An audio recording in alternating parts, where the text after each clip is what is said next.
up one story that I wanted to share, and I'll let you finish it. But you talk about an intervention that you had with a friend of yours who wasn't growing her business the way she wanted to.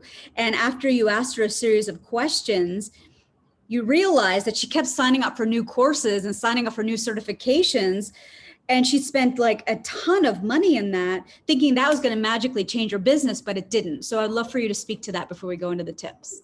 Yes, this was a big one.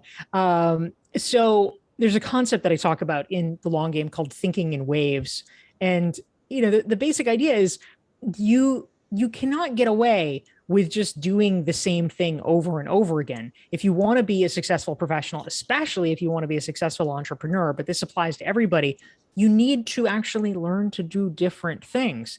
And so a big point where I feel like a lot of us experience failure is the transition from what I call the learning phase to the creating phase. It's, on one hand, it's great to be a perennial student. And, I'm never going to tell people, don't be a lifelong learner. That's important.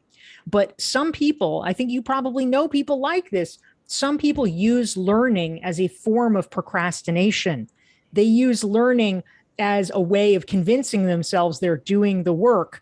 And I mean, yes, it's better than cat videos. I grant you that, but it is not necessarily doing the work that will get you results. So I think that's a distinction that at a certain point we've got to just say, all right, well, screw it. It's time for me to share my opinion now. I've taken in all this stuff. Now it's time to curate it. Now it's time to share my own opinion so that people know what my ideas are. We're a society that really rewards being busy. We're also a society that has bright, shiny object syndrome. Oh, I should do this. Oh, I should do that. I should do this. Oh, wait, that sounds good. Before we go into your tips again, could you speak to how you just decide that the bright, shiny syndrome needs to be put on pause for a bit?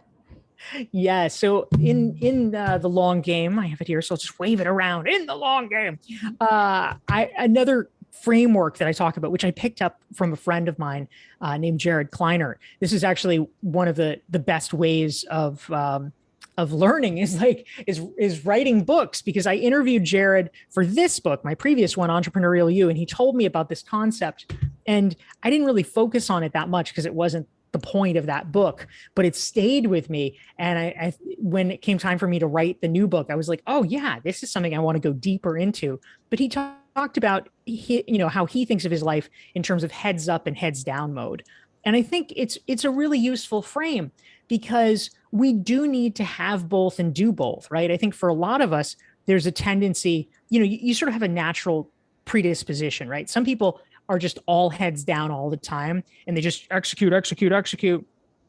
And that is laudable. That's wonderful. But the problem, of course, is that if you keep executing for 10 consecutive years, gee, did you hear that the Berlin Wall fell? You miss shit, and it could be really big. You need to be aware that people don't have fax machines. Like at a certain point, you need to lift your head up so that you can see how things are changing.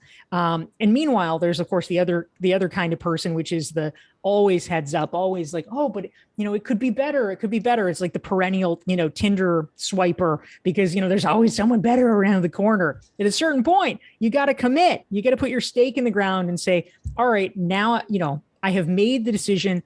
It may not be the perfect decision, but it is a good enough decision. And I'm going to go heads down and make it happen and make it real. So we toggle between them. All right. So getting known for your ideas, how did you and I arrive at this? That's like a pop quiz. Well, I think we arrived at it. You can refresh my memory. But